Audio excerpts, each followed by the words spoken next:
আসসালামু আলাইকুম। প্রিয় দর্শক, অন্যমঞ্চের আলাপচারিতায় আপনাদেরকে স্বাগত জানাচ্ছি। আজ আমাদের সঙ্গে অতিথি হিসেবে উপস্থিত আছেন জানিপপের প্রতিষ্ঠাতা চেয়ারম্যান জনাব প্রফেসর নাজমুল হাসান কলিমুল্লাহ। কলিমুল্লাহ ভাই, আপনাকে স্বাগত জানাচ্ছি আমাদের অনুষ্ঠানে। প্রিয় ধন্যবাদ দর্শক, আপনাকে। আমরা কেন আজকে কলিমুল্লাহ স্যারকে আনলাম, এটা আপনারা হয়তো একটু পরেই মানে বুঝতে পারবেন ঠিক কোন প্রসঙ্গে, যে প্রসঙ্গে উনি মোটামুটি আমার কাছে মনে হয়েছে এক্সপার্ট, অথরিটিও বলতে পারেন। তো সেই আলোচনাটা করতে চাই। গত কদিন ধরে জনাব কলিমুল্লাহ, আপনি নিশ্চয়ই আমার চেয়েও ভালো জানেন যে গত কদিন ধরে একটা বিষয় কিন্তু আলোচনা হচ্ছে।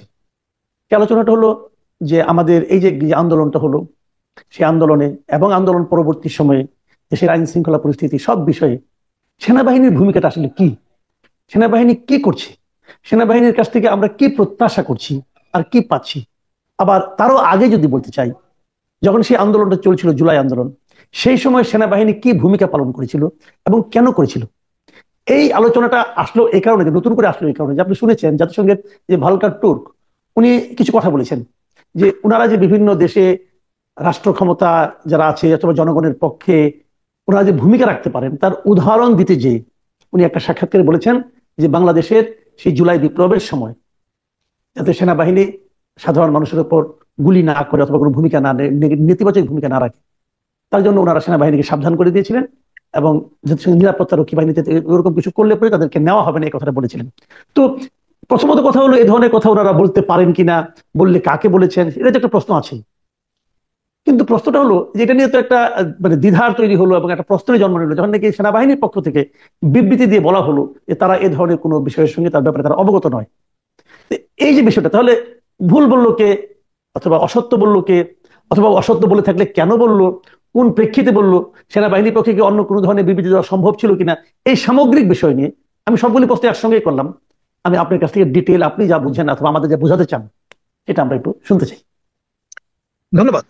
দেখুন, ভলকার তুর্ক যে বক্তব্যটি রেখেছেন, তিনি খোলামেলা বক্তব্য রেখেছেন। আর আমাদের আইএসপিআর এর পক্ষ থেকে যে বিবৃতি এবং ব্যাখ্যাটি দেওয়া হয়েছে, সেটাও কিন্তু খোলামেলা ভাবেই প্রকাশ করা হয়েছে এবং পূর্ণাঙ্গ ক্যানভাসটা দুটো মেলালে পাওয়া যাবে।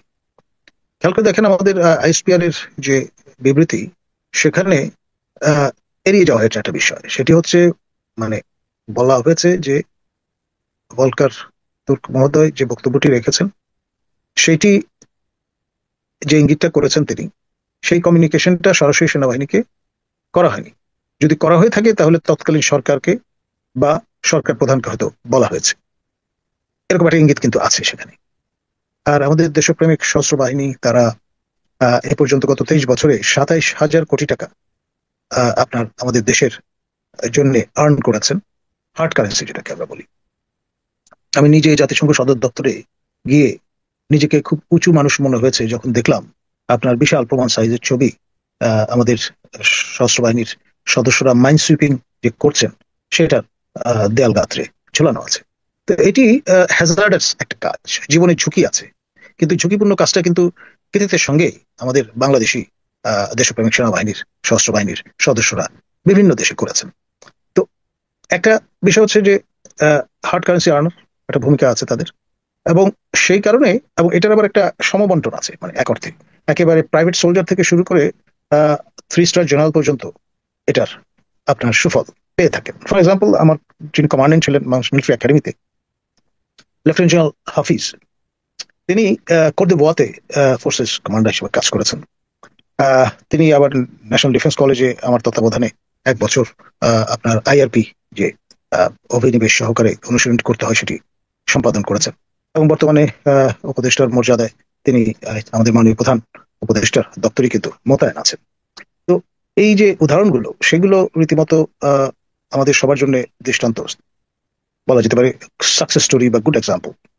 আমি নিজে ডেমোক্রেটিক রিপাবলিক অফ তিমুর লেস্টেতে লং টার্ম অবজার্ভার হিসেবে আইআরআই এর পক্ষ থেকে, অর্থাৎ রিপাবলিকানদের পক্ষ থেকে আমি কাজ করেছি। এবং সব মিলিয়ে আমার যে প্রতীতি জন্মেছে সেটি হচ্ছে তারা কিন্তু ভ্যালুয়েবল কন্ট্রিবিউশন রাখছেন। অতি সম্প্রতি আমাদের মাননীয় সেনাপ্রধান তিনি সেন্ট্রাল আফ্রিকান রিপাবলিক থেকে প্রত্যাবর্তন করেছেন, আমাদের যে কন্টিনজেন্ট গুলো কাজ করছে সেগুলোর কার্যক্রম পরিদর্শন করতে গিয়েছিলেন। এবং সামগ্রিকভাবে আমাদের একটা খরগোশের মতো কান কিন্তু খাড়া থাকে, আমাদের শান্তিরক্ষীরা কে কোথায় কেমন করছেন। আর এই বিষয়ে কোন রকমের ঝুঁকি নিতে আমরা কিন্তু নারাজ। কারণ হচ্ছে এটা পেশাদারিত্বের সঙ্গে সম্পর্কিত একটা বিষয়। তার পাশাপাশি আপনার পার্ট অফ মিলিটারি ডিপ্লোম্যাসি। আপনার বিভিন্ন দেশে, যেমন সিয়েরা লিওনের মতো দেশে আপনার আমাদের শান্তিরক্ষীরা কাজ করেছেন, এবং সেখানকার যিনি রাষ্ট্রপ্রধান ছিলেন ডক্টর আহমেদ কাবা, তার সঙ্গে আমার কাজ করার সৌভাগ্য হয়েছে, এবং তিনি ভূয়সী প্রশংসা করেছেন আমাদের যারা সেখানে কাজ করেছেন। এমন হয়েছে যে তারা বাংলাকে দ্বিতীয় রাষ্ট্রভাষার মর্যাদা দিয়েছেন।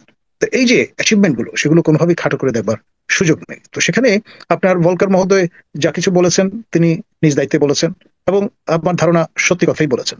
আবার একই সঙ্গে আমাদের সশস্ত্র বাহিনীর পক্ষ তার মানে থেকে আপনি আপনি আপনি আপনি তাহলে বলতে চাচ্ছেন যে এই কাজগুলো না করলে শান্তিরক্ষা করলে পর শান্তিরক্ষা বাহিনীতে বাংলাদেশের সেনাবাহিনীকে নাও নেওয়া হতে পারে, এটা সেনাবাহিনীর জন্য একটা বড় ধরনের চাপ, আপনি এটা বলতে চাচ্ছেন? আমি যেটা বলতে চাচ্ছি যে এটি হচ্ছে পেশাদারিত্বের প্রশ্ন।